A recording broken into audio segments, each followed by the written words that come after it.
A very pleasant morning or an afternoon to all my dearest friends of class 7.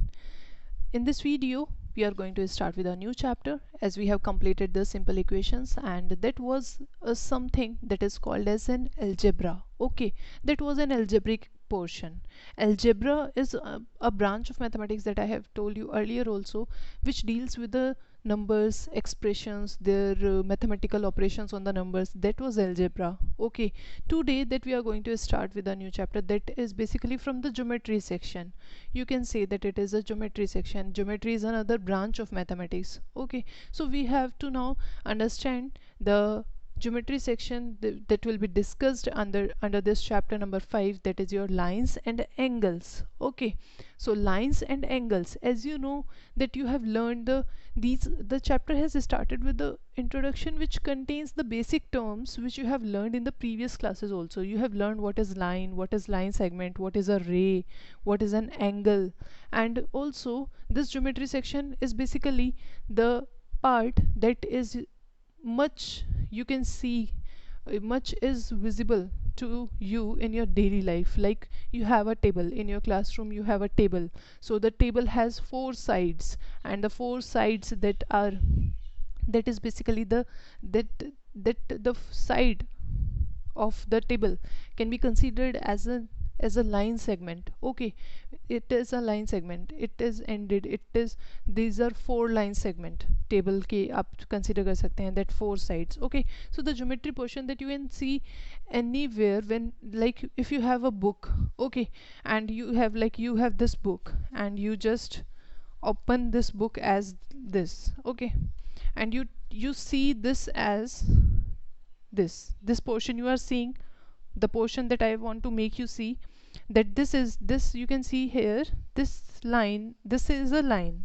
Okay, and this is a line, this is a line, and you can see here that this inclined portion, basically inclined means थोड़ा जो straight नहीं होता, ठीक है, that is called as inclined. This inclined portion, this is called an angle, है ना. तो मैंने बुक से अपनी एंगल फॉर्म करके दिखाया आपको कि that this is an angle, this angle is the portion, this portion, okay, between the two lines, these two lines, and this point where the this angle has been formed is called as your vertex. This is your vertex. So one vertex and the two rays.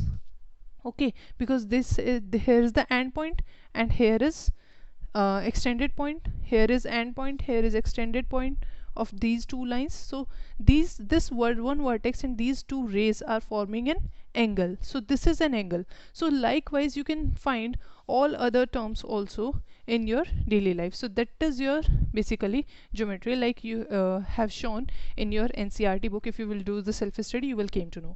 So starting with this chapter, what I am doing, I will be introducing you to the terms, to the important terms that is basically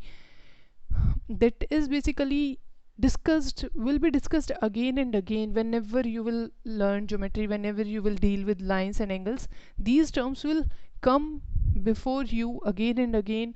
So here please try to understand them clearly and remember them, remember the definition and make your notes properly. Okay, so class 7 is starting with some important definitions, and that will be this your 5.1 part. Okay, this 5.1 part that is you're shown here on the book, page number 94, 95 you can see, and the supplementary angles, adjacent angles, if you will see your notebook, your book, then on the page number 97, then linear pair, vertically opposite angles. Okay, we will be discussing each and every term separately here, and after that we will have our exercise 5.1. So I will discuss some of the questions of exercise 5.1, which will be simple for you if you will understand the concept that I am telling you now. Okay, now discussing about the terms, the important terms. You have this chapter number 5, lines and angles. You will note down the definition of these statements. Okay, these some definitions, these important terms, और इसी में आपका ये पूरा introductory part up to the exercise 5.1 will be covered. So a line segment is a line with two end points. Okay, तो line segment आपकी एक line होती है with two end points, and when you what you have line, this is your line segment. Okay, and if you talk about line, just add up line there also. So line, when we extend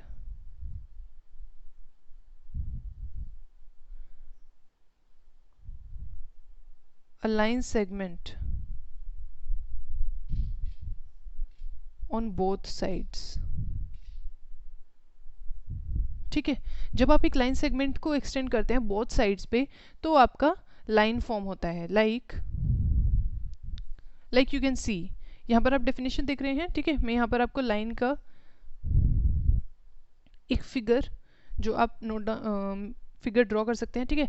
line क्या होती है आपकी, अगर आपके पास ये straight एक line segment है, means यहाँ पर आपने ये लाइन सेगमेंट बना दिया, but you extend this in the both side extend means you have both side arrows, okay, and you have both side arrow दोनों साइड एरो दिखाने का मतलब ये होता है बेटा that you are extending this line, this straight thing, जो आपके पास ये लाइन है, इसको आप दोनों साइड एक्सटेंड कर सकते हैं, and it is called as line.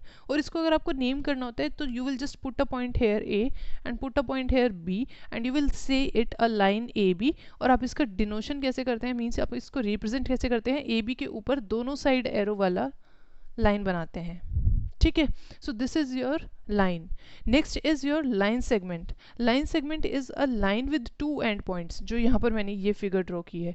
It means जब आपके लाइन सेगमेंट में क्या होगा, सेगमेंट में क्या होगा, आपके लाइन के आपने टू एंड पॉइंट्स फिक्स कर दिए, मतलब ये लाइन से है आपकी, तो सेगमेंट में आपने टू एंड पॉइंट पर, वहाँ पर टू एंड पॉइंट आपको दिखाई देंगे, एरो नहीं दिखेंगे, ठीक है। And this is A and this is B, और आप डिनोट इसे ऐसे करेंगे that A B this means जब आपने ए बी के ऊपर लाइन ड्रॉ कर दी और उसमें एरोज नहीं है, तो इसका मतलब ये है कि ये लाइन सेगमेंट है। एरो है तो ये लाइन है because it can be extended on both the sides, arrows नहीं है तो ये लाइन सेगमेंट है। This is the difference, okay, understand this. Now रे is a the second term is your, और the third term is your ray is a part of line with one end point। तो रे क्या होती है, जो मैंने यहाँ पर आपको इधर दिखाई है दिस, इसका डायग्राम मैं थोड़ा सा एनलार्ज कर देती हूँ। रे का डायग्राम आप यहाँ से ड्रॉ कर लेंगे, ठीक। तो रे का मतलब है आपका a part of line with one end point, जिसमें वन एंड पॉइंट होता है वो आपकी रे होती है। It means if there is a starting point, this is called as an initial point या स्टार्टिंग पॉइंट हम इसको कहते हैं, और इसके बाद आपका इधर आप एरो पुट करें, इट मीन्स ये आप यहाँ कितने भी एक्सटेंड कर सकते हैं। This shows that this is the end point O, अगर मैंने इसको मार्क कर दिया और इसको मार्क कर दिया मैंने ए, then I say that O A is a रे, और उसका रिप्रेजेंटेशन कैसे करूँगी मैं, इस तरीके से, मीन्स वन साइड एरो मैंने पुट किया और यहाँ पर सिर्फ पॉइंट है, यहाँ पर सिर्फ पॉइंट है, एक साइड सिर्फ पॉइंट है और एक साइड एरो है, it means that it is a ray. तो आप यहाँ पर देख सकते हैं that it is a line both side arrow because it can be extended at both the sides. It is a line segment because it has two end points, okay, तो कोई भी साइड एरो नहीं है। And it is a रे, it has one end point and one side it can be extended, so we say that this is a ray OA and this is its representation. Now collinear point, this is some extra term but you can understand this.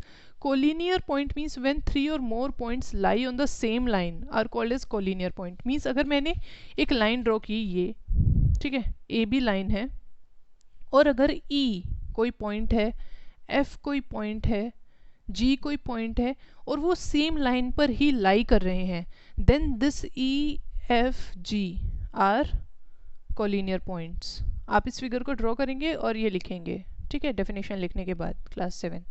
So these are collinear points. और उसी तरीके से अगर non collinear points की बात करें, when points are not collinear, it means अगर एक लाइन है आपकी लाइन है ए बी और उसमें एक पॉइंट ई लाइन पर है, एफ पॉइंट लाइन के अबव है, जी पॉइंट लाइन के बिलो है, तो क्या ई एफ जी कोलिनियर है? No, E F and G are non collinear points because they are not lying on the same straight line पर वो लाई नहीं कर रहे हैं, उस पर प्रेजेंट नहीं है, एफ इधर प्रेजेंट है, जी इधर प्रेजेंट है, so these are non collinear points. Now what is an angle? Angle is formed when two rays originate from a point. जो यहाँ पर आपको छोटी सी फिगर दिख रही है, इसको आप एनलार्ज करके बनाएंगे। What I said, angle is formed when two rays, जो मैंने अभी आपको बुक से बना के दिखाया था, टू रेज ओरिजिनेट स्टार्ट होती हैं फ्रॉम अ पॉइंट, एक पॉइंट से। It means when I take a point this, okay, and I just originate two rays from here, एक रे ऐसे गई और एक रे ऐसे गई, ठीक है। तो यहाँ पर जो ये फॉर्म हुआ, this is called as your angle, this is your angle, okay.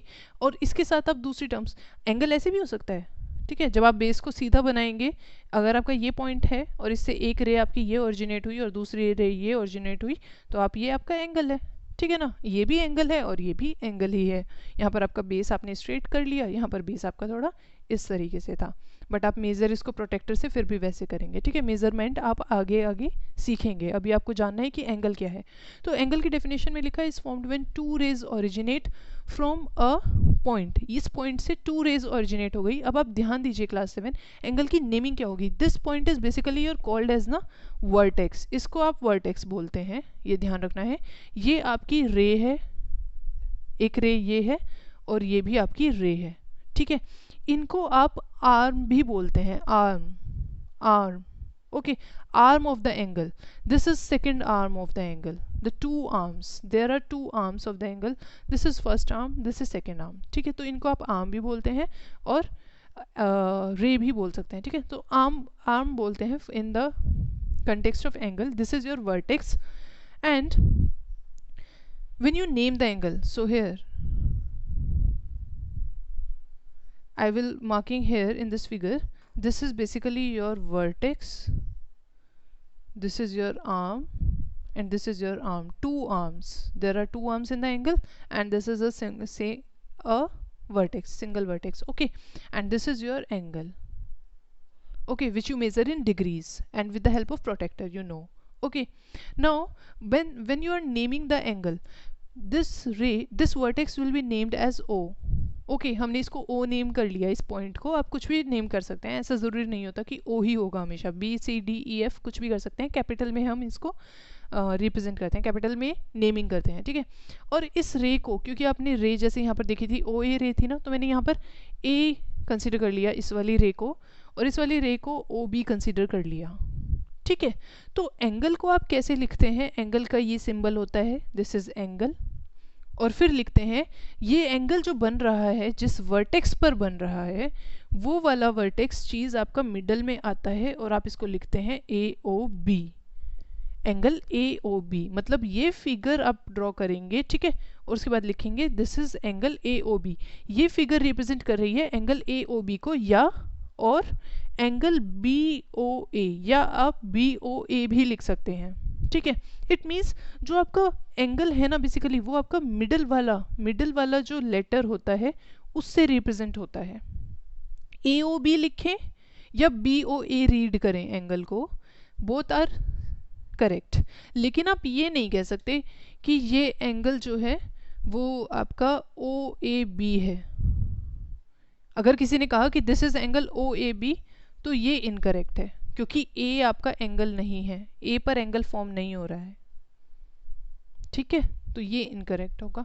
ये ध्यान रखना है कि जहाँ पर एंगल, जिस वर्टेक्स पर एंगल फॉर्म हो रहा है, ये वाला आपका मिडल में आता है in the naming of angle. So what you will do, you will write the definition of this angle is formed when two rays originate from a point.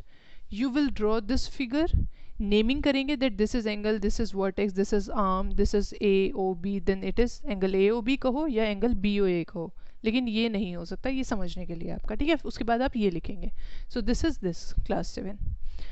Now angle के बाद यू हैव आर्म्स, मैंने आपको बता दिया the rays making the angle are called as arms, तो आप इतना ही लिखेंगे। Vertex, the end points of rays making angle, वो आपका वर्टेक्स है, ठीक है।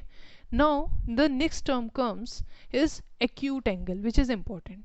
Acute angle means angle measuring between 0 degree and 90 degree, जिसका आपका जो आप फॉर्म होगा वो कुछ इस तरीके से होगा। कहने का मतलब ये कि एक्यूट एंगल ये होगा, या मैं ऐसे बना दूँ तो भी होगा, या मैं 90 डिग्री से, अगर 90 डिग्री ये स्ट्रेट है लेकिन मैं ऐसे एंगल बनाऊं और वहाँ से थोड़ा सा भी कम 89 डिग्री भी बनाऊं ना, इस तरीके से, अगर ये 89 डिग्री आप इसको मान लें, तो this 89 degree, this is acute angle, ठीक है। तो मतलब कि 0 और 90 डिग्री के बीच में, 0 से लेकर के 90 डिग्री के बीच में, मतलब 89 डिग्री तक आपके एक्यूट एंगल होते हैं. That angle is called as acute angle. तो this is the acute angle, means based on the measurement. Measurement पे अगर आप बेस्ड क्लासीफाई करेंगे तो acute angle is angle measuring between 0 and 90 degree. Then you have right angle, angle exactly equal to 90 degree. This is your right angle, you know. Okay, जो 90 degree of you draw the 90 degree with the help of protractor, which is like this. The two lines appear perpendicular. Perpendicular you know very well. ठीक है, it means this line, or you can do the naming that this is AOB angle and the angle AOB is your 90 degree. Okay, so right angle is angle exactly equal to 90 degree is named as right angle, is known as right angle. Obtuse angle, an angle greater than 90 degree and less than 180 degree, जो क्योंकि वो ऐसा बनेगा. ठीक है, अब बनाकर देखिए, आप अपने प्रोटेक्टर से 105 डिग्री 120 डिग्री का एंगल बनाकर देखिए, वो क्या होगा. इस वाले 90 डिग्री यहाँ था ना, और 180 डिग्री यहाँ तक जाएगा, तो इसके बीच में आएगा. इसके बीच में जितने भी एंगल्स हैं वो सब कितने क्या है, ऑब्ट्यूज एंगल्स. ठीक है, वो सब आपके ऑब्ट्यूज एंगल्स हैं. So obtuse angle, an angle greater than 90 degree and less than 180 degree is your obtuse angle. Straight angle देखिए, जब आपने ये यहाँ पर वर्टेक्स था और आपने ये रे ओ ए रे थी, ठीक है, जो आपकी दूसरी रे थी ओ बी, इसको आप जब अगर ये यहाँ पर थी इस तरीके से तो ये एक्यूट में थी, जब ये यहाँ थी ये 90 डिग्री पे थी, जब ये यहाँ थी ये ऑब्ट्यूज में थी. ठीक है, जब ये यहाँ पर स्ट्रेट हो गई और ओ ए के एकदम अपोजिट हो गई ना, ओ ए के देखो बिल्कुल अपोजिट हो गई स्ट्रेट में, then an angle equals to, straight angle is angle equal to 180 degree. तो ये वाला जो एंगल का मेजरमेंट होगा that is your straight angle, called as straight angle, and this is your 180 degree. So 180 degree is called as your straight angle when the two rays, basically क्या हुआ ना, जो आपकी अगर ये टू रेज थी ना, अगर आप मेरे जो मैं आपको टू हैंड्स और you can consider the pens. Okay, अगर आपका ये एंगल था ना, ठीक है, this red pen and blue pen, अगर आपका ये एंगल था, अभी ये एक्यूट है. ठीक है, जैसे जैसे ये वाली ये एक रे है रेड वाली और ये ब्लू वाली एक और रे है, जैसे जैसे ये रे आपकी मूव हुई और ये यहाँ पर पहुँची, तो इसने क्या बना लिया, 90 डिग्री बना लिया, राइट एंगल बना लिया. जैसे जैसे ये ओ बी रे, दूसरी 9 वाली रे इस तरीके से मूवमेंट की, तो ये आपको ऑब्ट्यूज एंगल का फिगर दिख रहा है. ठीक है, ये आपका 90 डिग्री से ज़्यादा बना और 180 डिग्री से कम. जैसे ही ये रे ओ बी या फिर ये ब्लू पेन आपका जो रे की तरह है वो बिल्कुल स्ट्रेट एंड अपोजिट हो गया रेड पेन के, ऐसे हो गया एकदम. ठीक है, straight and opposite to the red pen, like this. तो ऐसे होने के बाद ये वाला जो एंगल आपका फॉर्म हुआ ये इसके ऊपर से, ठीक है, like figure in the figure you can see, ये वाला एंगल आपका 180 डिग्री कंप्लीट एंगल हो गया, and it is a straight line. So straight line angle formed on this straight line or this angle, this 180 degree angle is called as your straight angle. Okay, take care of this. Now the other two angles that you have known earlier also. Okay, and the exercise 5.1 having questions based on it. This is your complementary angles. The first term is complementary angles and second is supplementary angle. Very simple. Angles, two angles whose sum is two angles. ठीक है ना, यहाँ पर two angles आप लिख लेंगे तो ज़्यादा बेटर रहेगा. So complementary angles are those two angles whose sum is 180 degree. जो दो एंगल्स का सम 180 डिग्री हो वो कॉम्प्लीमेंट्री होते हैं. जैसे 35 degree and 55 degree are complementary. ठीक है, उनको हम कॉम्प्लीमेंट्री कहते हैं, जिनका सम 90 डिग्री होता है. इट मीन्स अगर आपको एक एंगल पता है और आपको उसका कॉम्प्लीमेंट फाइंड करना है. ठीक है, मैंने क्या बोला, just let me explain this.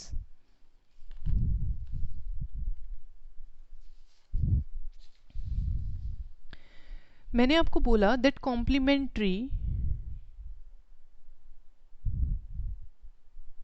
में क्या है, सम 90 डिग्री है. ठीक है ना, इट मीन्स अगर आपका एंगल, एक एंगल है एंगल 1, ओके, एंगल 1 मैंने ऐसे रिप्रेजेंट किया, और दूसरा एंगल एंगल 2 है, एंगल 2 ऐसे रिप्रेजेंट किया, दोनों का सम अगर 90 डिग्री है, then angle 1 and angle 2 are called complementary angles. तो कॉम्प्लीमेंट्री एंगल्स बोलते हैं हम इनको. ठीक है, तो कॉम्प्लीमेंट्री एंगल्स में अगर आपको एक एंगल पता है, like you have that if you are asked that find the complementary angle, this is explanation, okay, you need not write down it. Find the complementary angle of 20 degree अगर आपसे ये बोला गया, then what you will do, the complementary angle is equals to, complementary angle होगा क्या,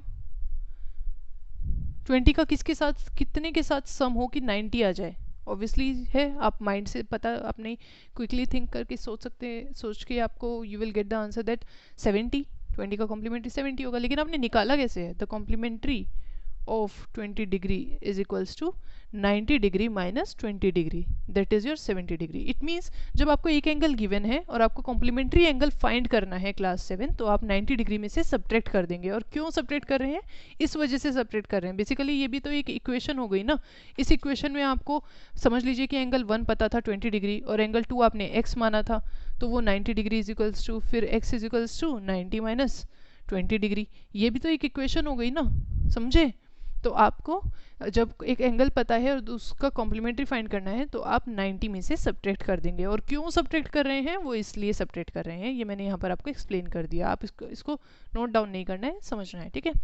सो likewise similarly supplementary angles, two angles whose sum is 180 degree, जिनका sum 180 degree होगा वो सप्लीमेंट्री एंगल्स होंगे. 120 degree, 60 degree, these are supplementary angles. Okay, ये एक दूसरे के सप्लीमेंट्री हैं, है ना. हम ऐसे कहेंगे that 120 degree is supplementary of 60 degree, और you can say that 60 degree is supplementary of 120 degree. दोनों एक दूसरे के सप्लीमेंट्री हैं क्योंकि दोनों का एक दूसरे के साथ सम जो है वो 180 डिग्री है. लाइकवाइज सप्लीमेंट्री एंगल्स में अगर आपको एक एंगल का मेजरमेंट पता है, दूसरे का फाइंड करना है, तो आप 180 डिग्री में से सब्ट्रैक्ट कर देंगे. Now moving towards the adjacent angles, जो कि बहुत ही इंपॉर्टेंट टर्म है और आपको ये समझना है. एडजेसेंट एंगल्स में देखिए, अगर आपको एंगल ठीक से समझ में आ गए हैं तो अब आप देखिए, two angles are adjacent. Two angles को हम एडजेसेंट बोलते हैं, एडजेसेंट, ठीक है. एडजेसेंट का सिंपल अगर हिंदी में मीनिंग कहें तो बराबर में, ठीक है, पास पास बराबर में. So two angles are adjacent if they have, ये कंडीशंस हैं, क्यों कब होंगे, if they have a common vertex, अगर एक कॉमन वर्टेक्स है. So for the adjacent angles, it says that two angles are adjacent if they have a common vertex. पहली condition है कि उनका common vertex हो, मतलब two angles हैं लेकिन two angles का common vertex है. A common arm, एक उनमें common arm है, क्योंकि आप देखिए that when you have class 7, when you simply have two angles, अगर आपके पास two angles हैं, like here this is angle, okay, and this is another angle, तो ये आपके two angles मैंने बनाए हैं. When you have two angles, when you simply have two angles, you have this vertex O, this vertex you can mark it as X, okay, this vertex X. You have this arm, you can say A, you can say B here. So these are two arms, OA and OB. These are two basically ray and two arms of this angle. Okay, similarly if I have here y and z, then I can say that xy is a arm and your xz is a arm and this x is vertex. तो आपने ये देखा कि एक angle का एक vertex है, to arms हैं. यहाँ पर देखो वो क्या कह रहे हैं, दे हैव अ कॉमन वर्टेक्स. तो अगर मैंने ये टू एंगल्स इस तरीके से बना दिए तो आप देख सकते हैं कि इसका वर्टेक्स डिफरेंट है, इसका वर्टेक्स डिफरेंट है, कॉमन तो नहीं हुआ ना. तो ये आपका एडजेसेंट एंगल नहीं हो रहे हैं, क्योंकि आप देख रहे हैं कि ये सेपरेट एंगल है. फर्स्ट कंडीशन भी सेटिस्फाई नहीं हुई. Common arm, a common arm, तो एक कॉमन आर्म भी नहीं है, इनकी दो अलग आर्म है, ओ ए ओ बी, एंड इसकी अलग आर्म है एक्स वाई एक्स जेड, ठीक है, तो कॉमन आर्म भी नहीं है. And their non common arms are on the different side of common arm. और थर्ड कंडीशन क्या है कि जो उनकी नॉन कॉमन आर्म्स बची ना, they are on the different side of common arm. Common arm के डिफरेंट साइड है. जैसे आप अब इस फिगर को देखिए, आप अब ये आपने ये टू एंगल्स देखे, ठीक. अब आप इस फिगर को देखिए जिसमें कि आपके एडजेसेंट एंगल्स बने हुए हैं. ये देखिए ध्यान से, ये आपका एक एंगल है, ठीक है, ये आपका एक एंगल है, angle D B C.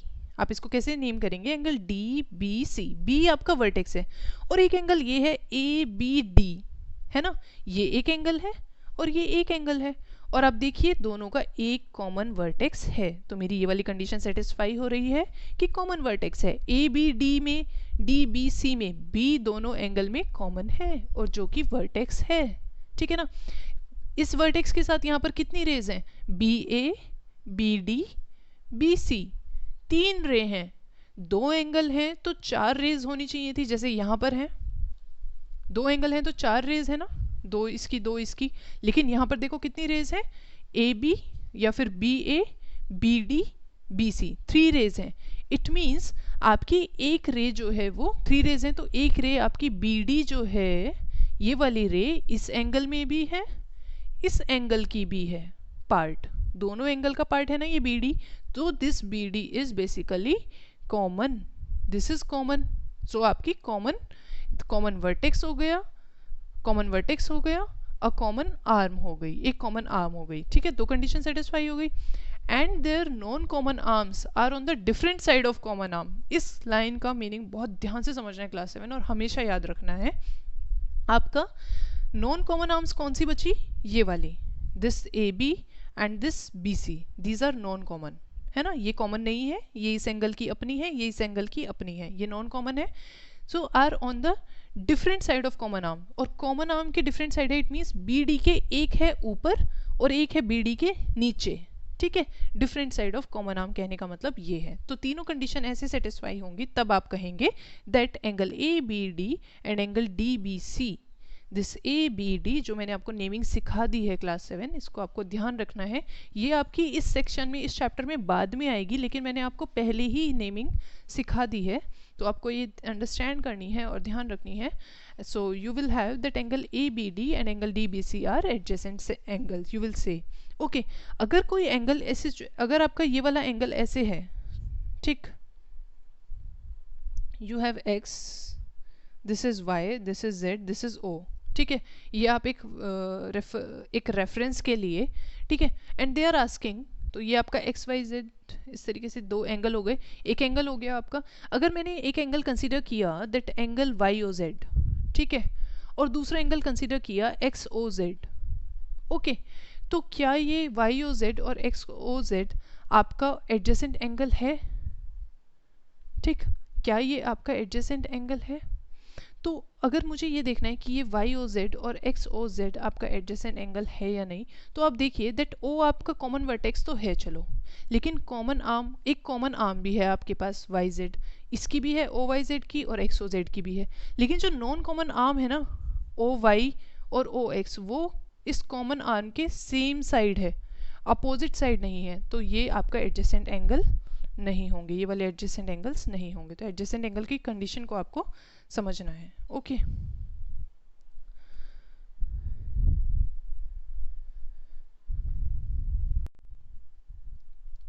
Now moving further, we have discussed the adjacent angle. Now if BA and BC form a line like this, okay, taking this figure only, taking these 2 angles, अगर आपके पास यहाँ पर DBC angle था, ABD angle था, and BC and BA rays थी, अगर मैंने कहा if BA BC form a line, मतलब BA आपकी ये वाली BA लाइन जो थी ये इधर से मूव होके एकदम स्ट्रेट लाइन इधर बन जाए, and this BC and BA form a line, and this BD is a ray on this line, it means कि एक सिंगल स्ट्रेट लाइन है, उस पर BD एक रे है, देन दिस एंगल ABD, जो ये एंगल आपका ये वाला फॉर्म हुआ ABD and this angle DBC ये वाला एंगल जो फॉर्म हुआ, ठीक है। So this angle and this angle are called as linear pair of angles, and their sum is 180 degree, ठीक है। तो आप देख सकते हैं कि जब आपने स्ट्रेट एंगल पढ़ा था तो स्ट्रेट एंगल आपका ये वाला एंगल था, ठीक है, स्ट्रेट एंगल आपका ये एंगल था और ये 180 डिग्री था।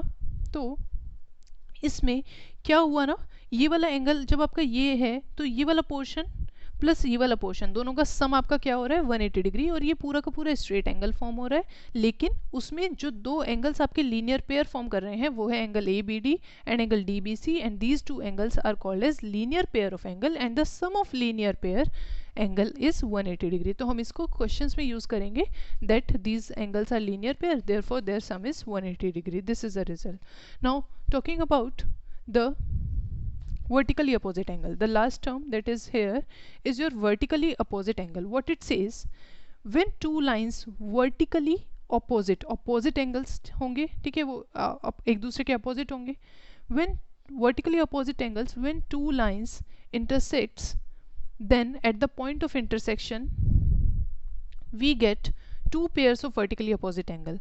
तो जो आपका ये point of intersection है ना, जो ये two lines हैं, देखो ए बी एक लाइन है, सी डी टू लाइन है, जब एक दूसरे को किसी भी एक पॉइंट पर क्रॉस कर जाएं, एक दूसरे के ऊपर से निकल जाएं, एक दूसरे को क्रॉस कर जाएं, then we say that these two line intersect. ऐसी कंडीशन में लाइंस क्या हुई, इंटरसेक्ट, और वो जिस पॉइंट पर इंटरसेक्ट हुई हैं उस पॉइंट पर देखो आप 4 एंगल्स फॉर्म होंगे। अगर मैंने इसको एंगल 1 बोल दिया तो आपका angle 1 A O D, this angle 2 बोल दिया मैंने, this angle A D B D O B, है ना, ये वाला एंगल बन गया। वैसे ही अगर ये एंगल 3 बोल दिया B O C, okay, B O C angle 3, and angle A O C is your angle 4। अगर ये वाला एंगल मैंने बोल दिया देन दीज आर 4 एंगल्स, ठीक है, और 1 के अपोजिट क्या है 3 और 2 के अपोजिट क्या है 4। Okay, so we say that angle 1 is equals to angle 3 and angle 2 is equals to angle 4। ऐसा होता है हमेशा। सिंगल लाइन से मैंने डिनोट किया ना जिनको, वो आपस में इक्वल है, ये डबल लाइन से डिनोट किया है और ये डबल लाइन से डिनोट किया है, तो ये आपस में इक्वल है। और यहाँ पर मैंने इससे लिखा है that angle A O D vertically opposite to angle C O B के, angle A O C is vertically opposite to angle B O D, ठीक है, बी ओ डी के। So these two angles are vertically opposite, and condition क्या होती है that vertically opposite angles are equal. Vertically opposite angles हमेशा equal होते हैं जब भी फॉर्म होते हैं।